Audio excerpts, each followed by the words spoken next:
Welcome to AMD Vibes.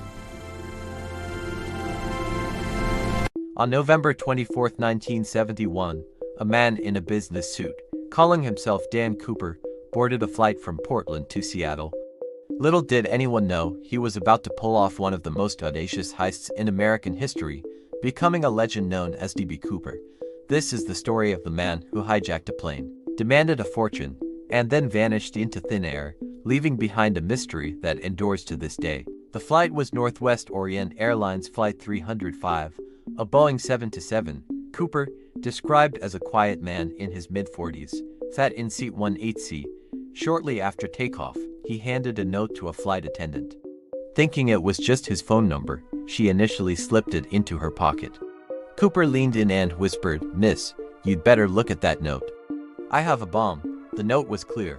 He had a bomb in his briefcase and his demands were simple: $200,000 in unmarked $20 bills and 4 parachutes. The flight crew immediately alerted the authorities on the ground.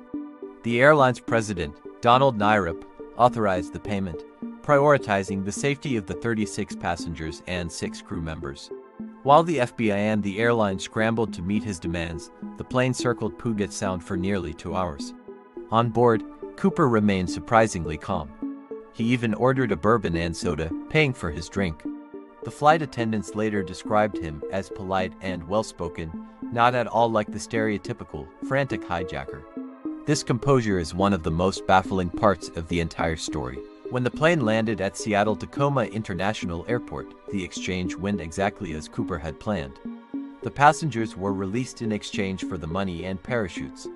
Only a few crew members remained on board with Cooper. He then gave his next set of instructions. The plane was to refuel and take off again, this time headed for Mexico City.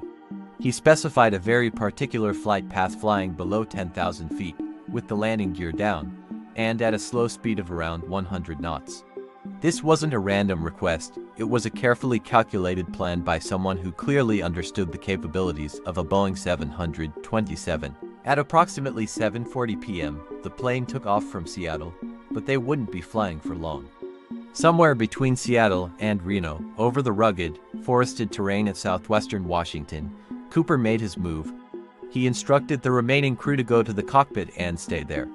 Then, he went to the rear of the plane and lowered the aft air stair, a unique feature of the 727.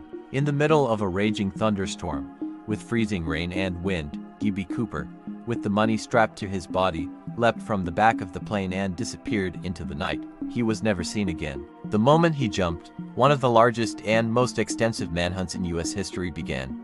The FBI, along with local law enforcement and military personnel, scoured the dense wilderness where they believed Cooper might have landed. They searched on foot, with dogs, and from the air, but they found nothing. No body, no parachute, no briefcase, and most importantly, no money. It was as if the man had simply vanished. The FBI officially named the investigation NORYIC, for Northwest hijacking. They interviewed hundreds of people and pursued thousands of leads. They checked out every possible suspect, from disgruntled veterans to experienced skydivers. They even created a composite sketch of Cooper based on the crew's descriptions: a man with dark hair, dark eyes, and a calm demeanor. This sketch became iconic, plastered everywhere, yet it led to no conclusive identification. Over the years, many theories have emerged about who D.B. Cooper was and what happened to him. The prevailing belief among many investigators is that he likely didn't survive the jump. The conditions were treacherous, it was a pitch-black, stormy night, and he jumped into a heavily wooded, mountainous area. The temperature at that altitude would have been well below freezing. He was wearing a business suit, not proper skydiving gear.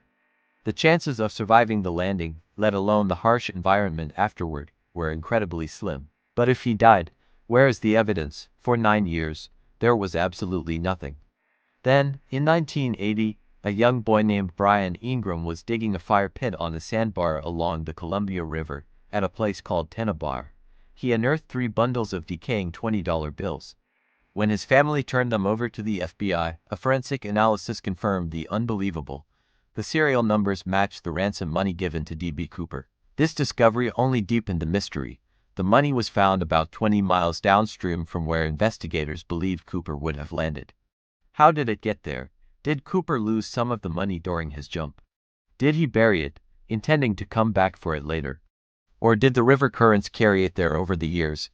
Hydrologists suggested the money had washed down from a tributary, but this didn't explain why the rest of the money, or Cooper's body, was never found. The location of the money didn't fit neatly into any of the existing theories. The FBI continued its investigation for decades. They considered numerous suspects. One of the most famous was Richard McCoy Jr., a Vietnam veteran and expert skydiver who staged a similar hijacking just a few months after Cooper's. He was caught and convicted, but he always denied being Cooper, and the FBI eventually ruled him out due to physical mismatches and other evidence. Another prominent suspect was a man named Lynn Doyle Cooper, or L.D. Cooper. His niece came forward in 2011, claiming her uncle had shown up at a family Thanksgiving dinner in 1971, badly injured, and confessed to hijacking a plane. He was a Korean War veteran with a love for a comic book hero named Dan Cooper. While intriguing, the FBI was unable to find any definitive proof linking him to the crime. His DNA did not match the partial DNA profile the FBI had managed to recover from the tie Cooper left behind on the plane. Speaking of the tie, that simple piece of clothing became a crucial piece of evidence. In 2001, the FBI announced they had isolated a partial DNA profile from it. They compared this profile against numerous suspects over the years, but never found a match. More recently, citizen scientists analyzed the tie and found particles of rare earth elements, like pure titanium and cerium. These particles suggested that Cooper may have worked in a very specific, high-tech industry, possibly as a manager or engineer at a chemical plant or a metal fabrication facility. This tantalizing clue opened up a whole new avenue of investigation for amateur sleuths. In 2016, after 45 years, the FBI officially announced they were suspending the active investigation into the D.B. Cooper case. They had exhausted all credible leads and concluded their resources were better spent on other priorities. The case was moved to inactive status, but the files remain open. The FBI still encourages anyone with specific physical evidence, like the parachute or the rest of the money, to come forward. So, what really happened to D.B. Cooper? Did he pull off the perfect crime, escape with the money, and live out his days in quiet anonymity? Did he die in the jump, his remains lost forever in the vast wilderness of the Pacific Northwest? Or is the truth something else entirely, a secret that died with him that stormy night? The legend of D.B. Cooper has grown into something much larger than the crime itself. He's become a modern-day folk hero, a symbol of rebellion against the system. A man who took a massive risk, beat the odds, and stuck it to the man. Songs have been written about him, books have been published, and movies have been made. He represents the ultimate fantasy of escape and freedom. The fact that the case remains unsolved is what makes it so captivating. It's a puzzle with missing pieces, a story without an ending. Every few years, a new suspect emerges or a new theory gains traction, reigniting public interest. Was he a former paratrooper with military experience? An aerospace engineer with inside knowledge of the 727? Or just an ordinary man who got incredibly lucky? Perhaps one day, a crucial piece of evidence will surface the rest of the money, the parachute, or even human remains that will finally solve this puzzle. But until then, the story of D.B. Cooper will continue to be told, a chilling and thrilling tale of audacity, mystery, and the man who jumped out of a plane and into history. What do you think happened to him? Let me know your theories in the comments below. Thanks for watching, and don't forget to like and subscribe for more dives into history's greatest unsolved mysteries.